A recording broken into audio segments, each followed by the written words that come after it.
Welcome to the Positive Spiritual Living Podcast, brought to you by Unity on the Bay. This is your positive path for spiritual living.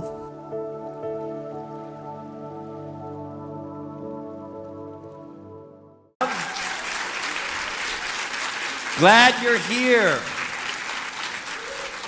Now, we know that since you made your auspicious arrival on planet Earth, many people have tried to explain to you who and what you are. Amen? We're in this room this morning to dispute any idea you are holding about yourself that is less than this. You are made directly in the image and the likeness, in the purity, in the light, the love, and the peace that is God. And we acknowledge that in you in this room this morning. We salute you. We welcome you to an environment where there is no shame, there is no guilt, there is only God. And we really appreciate your presence in joining us in that affirmation this morning. If you look in front of you in those little pockets behind the seats, you'll see some what we call connection cards. And if you feel so guided before you leave our company today, take a moment to complete that card and carry it with you to our Welcome Center, which is located at this far end of the foyer. We have a gift for you to thank you for being with us, and we would like to have the opportunity to get to know you just a little bit better. This morning, it is my intention, standing here before all of you, as an expression, by the way, of you, that we look at the possibility of our being models in this world. Models that demonstrate the capacity of the human being through spiritual discernment to do one thing and one thing only: challenge the thinking of our time. Challenge the thinking. Challenge the individual thinking and the collective thinking that is before us in this moment. As we celebrate the life and the great contributions of Martin Luther King Jr. on this day and throughout this week, I believe it is important to remember something. We have this tendency, if we're really honest, to idolize the people that we admire. And sometimes by making idols out of them, we forget the most important thing they asked us to do, and that is to follow in their footsteps. Dr. Martin Luther King Jr. challenged the collective consciousness and thinking of his day. And because of that, we have seen great strides forward in our ability to recognize the divinity that dwells within every individual, to recognize that any indications of separation or of defensiveness on our part toward other people are simply the result of our overwhelming need at times to get everybody to see everything the same way we do. Have you noticed this? I personally think this comes out of a sense of insecurity because we're not able to believe enough in what we know in our gut, in our heart, to satisfy ourselves, so we go out and try to win converts. Come on, everybody, you know, I get some people around here that will support my opinion, instead of realizing that we are all a delicious mosaic of different perspectives, different ideas, different vantage points, and that when we really salute that and acknowledge that, we begin to see that we're not nearly as different as we once believed we were, that we have a whole lot more in common than we do in difference. This is, I believe, the purpose of the life and the ministry of Dr. Martin Luther King Jr. I think if he was in the room right now, and perhaps on some level he is, he would be saying to you, follow in my footsteps. Challenge the collective norms. Challenge the collective consensus and the collective assumptions of your time. And find a level of courage and tenacity and brilliance inside of you that allows you to be the unique flavor that only you can be in this life experience. And I don't believe he's alone. The other two individuals I'm going to be talking about this morning are the founders, the co-founders of this worldwide unity movement, who in the late 1800s did the same thing. They challenged the religious thinking of their time. They recognized that the moment that you freeze frame your belief system or your ideas at any point, in that moment you begin to stagnate. And in that stagnation, you forget that you're alive, you're evolving constantly. You're changing from moment to moment to moment to moment to moment. And that is beautiful, so long as you do not restrain yourself from allowing the spirit that you are to continue to fly freely and lightly through life. One of my favorite stories takes place in a setting not unlike the one that you're in right now. Everyone has come together on a Sunday morning for spiritual community and fellowship and to receive a good word from someone standing up here perhaps. And into that mix comes a fellow from the back who right away does not belong in the room because he's wearing rags and people are immediately offended by the odor of his body as he walks down the aisle presumptuously into the front row. Nobody knows who this guy is, but you can tell by the looks on their faces that they're not too pleased he decided to show up at church this day. So after the pastor finishes his talk, he's out in the foyer like I am, and he's saying goodbye to everybody, wishing them a good day, and this fellow comes right up to him and immediately says, I just have to speak to this guy. He says, look, young man, I'd like for you to take on a task this week. I would like for you to spend some time in prayer, and I would like for you to ask God, what is the appropriate manner for you to enter this house of worship? How should you be dressed? How should you smell? How should you behave? And the young fellow says, got it, Pastor, I'll do it. And the next week comes, and once again in the middle of the service, this disheveled fellow comes down to the front of the room and has a seat. He's still offensive in both his appearance and his odor. And at the conclusion of that service, the pastor once again says, hey, buddy, I thought I told you to go to the Lord and to ask the Lord how you should show up in this house of worship with dignity and respect. And the young man says, well, Pastor, I did just that. He said, oh, really? And what did God tell you? And the young man said, well, God told me he wouldn't know how I should dress or how I should smell in this place because he's never been here.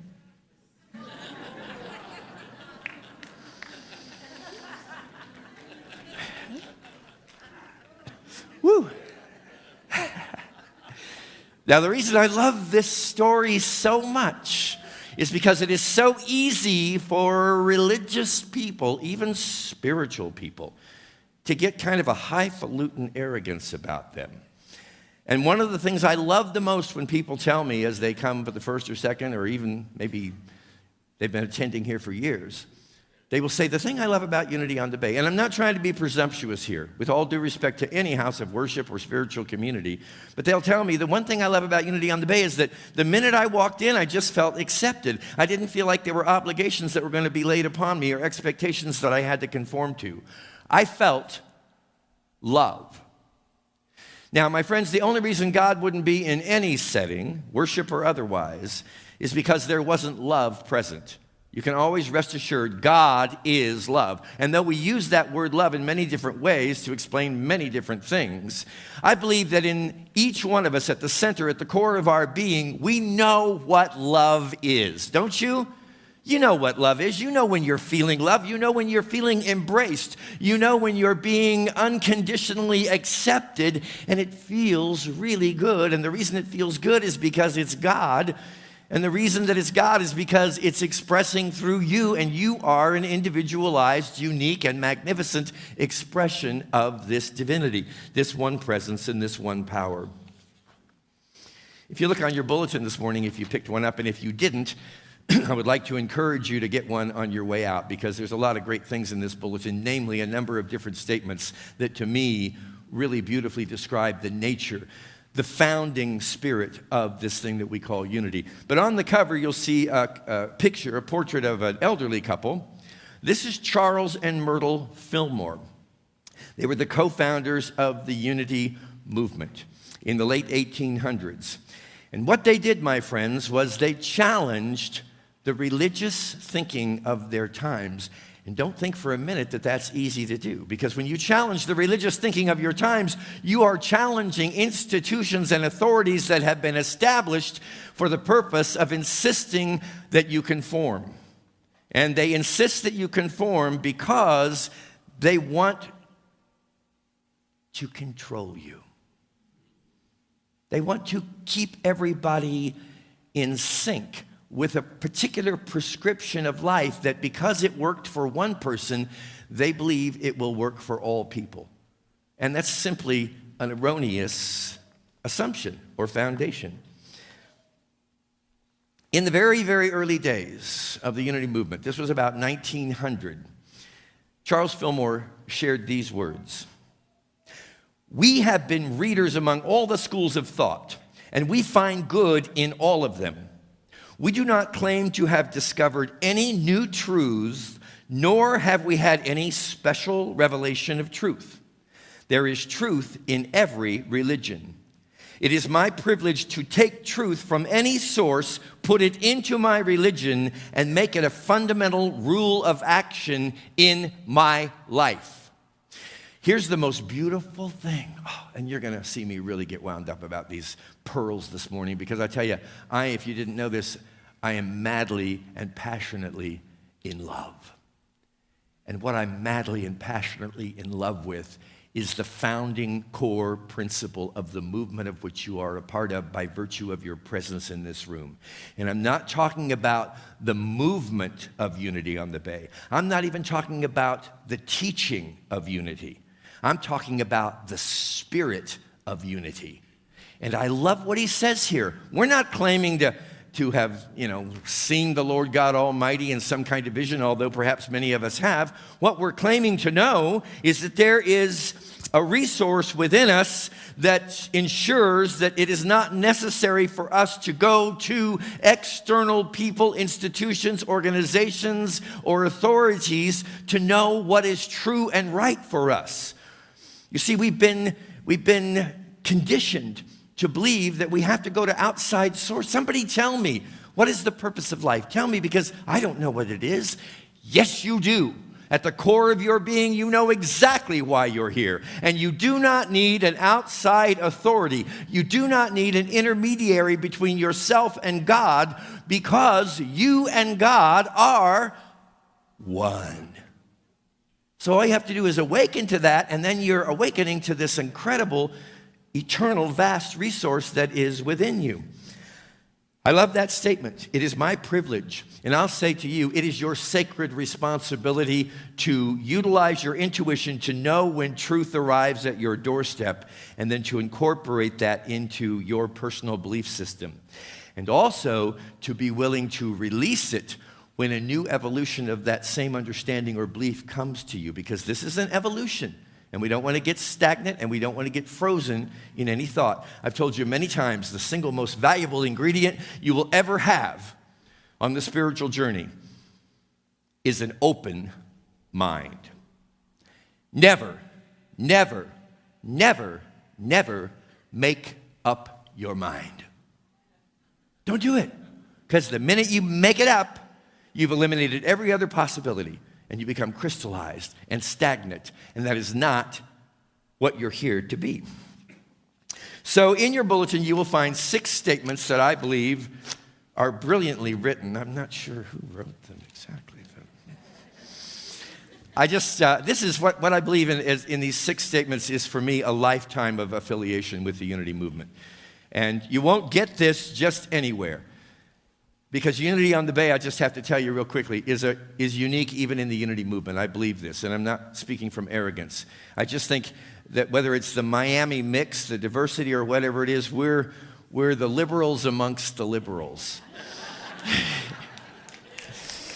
So it is from that perspective that I share with you these observations, just a few of them. I'm not going to keep you here all afternoon, though I could, because I'm on fire with this. I'm on fire with it.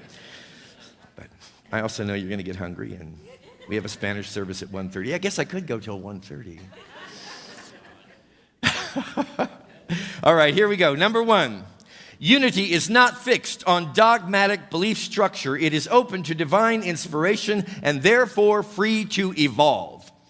In this place, you are encouraged to evolve. You are encouraged to challenge your own thinking and to challenge the thinking of your times, especially religious and political thinking. You're encouraged to challenge it. Charles Fillmore, the co-founder of the movement, said this after he issued a statement of what he believed.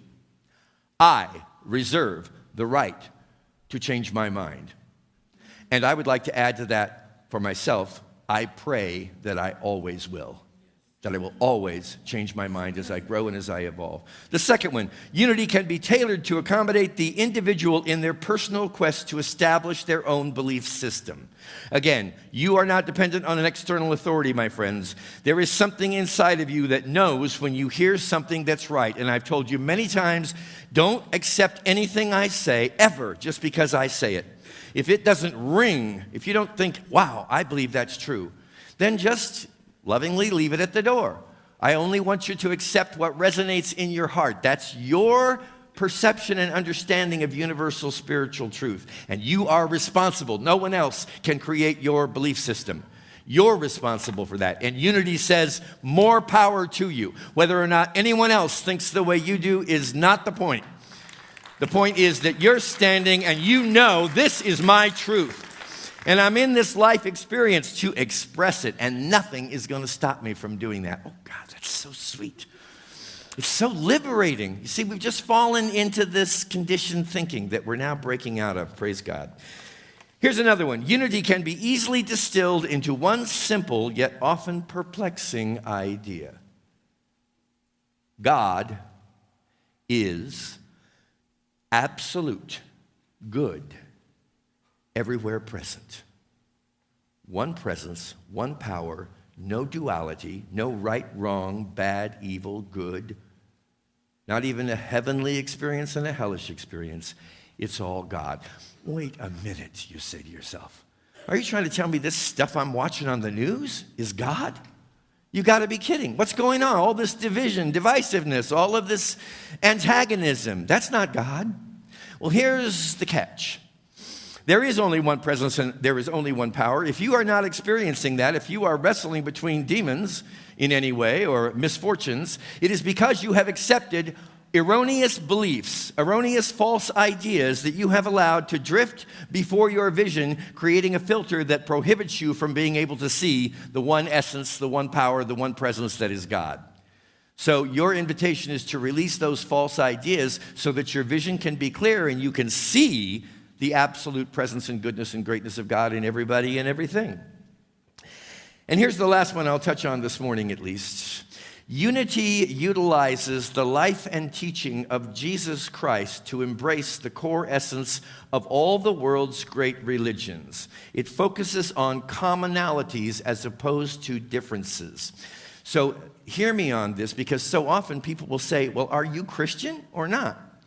And what I say is always this. We are founded on the universal spiritual principles espoused by Jesus Christ.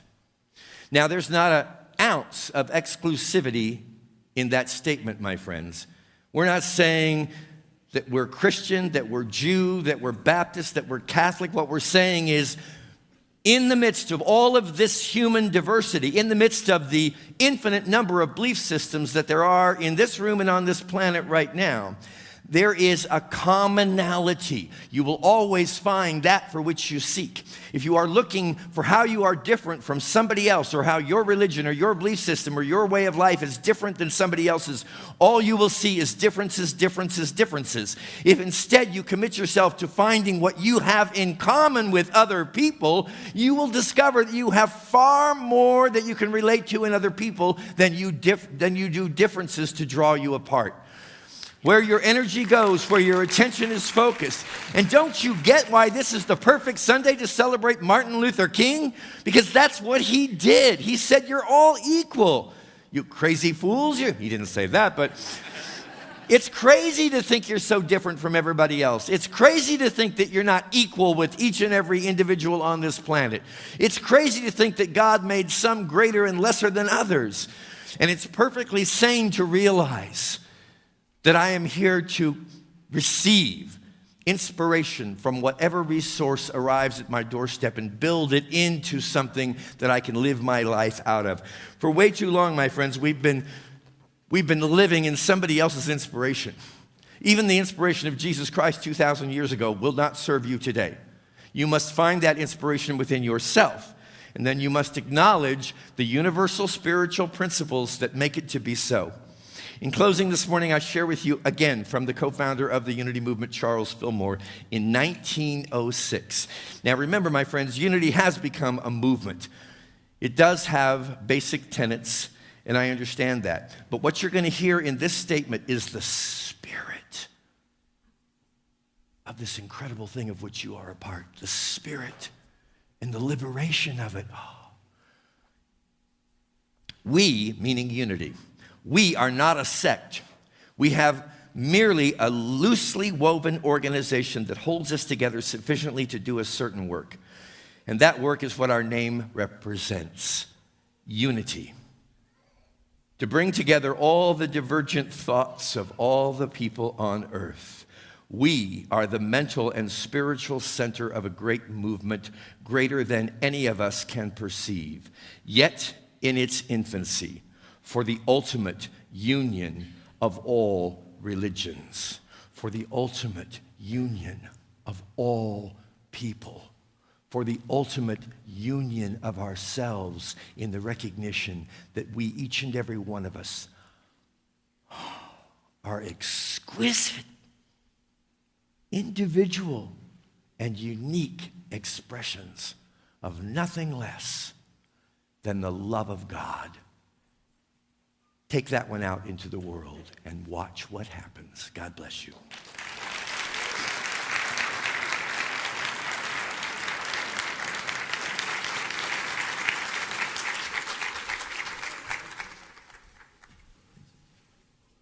I don't know about anybody else, but wow, that deserves another round of applause.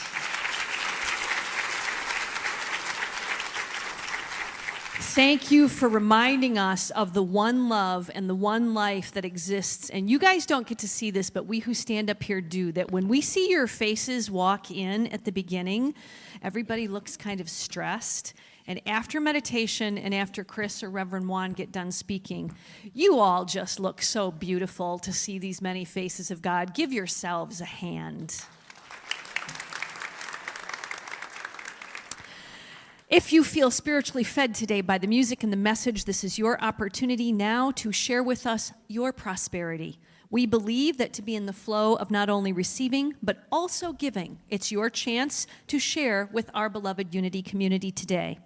We have giving envelopes in front of you, or if you want to go green, you can text UOTB to 73256. We'll put that number up on the screens. There we go, 73256. We'll give you a moment to gather your offering, bring it to your heart, and then we can all bless it together.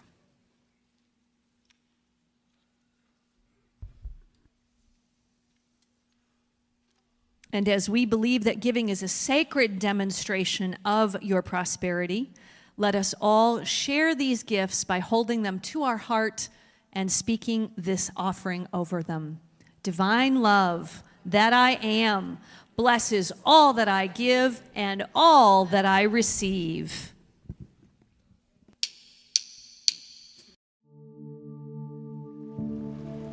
We hope you enjoyed this episode of the Positive Spiritual Living Podcast, brought to you by Unity on the Bay, a spiritual community located in Miami, Florida. Unity on the Bay is supported by the generosity of its community. If you'd like to make a donation or learn more about Unity on the Bay, please visit unityonthebay.org. You can also follow Unity on the Bay on Facebook, Instagram, and Twitter for even more positive spiritual inspiration. Until next time, thanks for listening and many blessings. Namaste.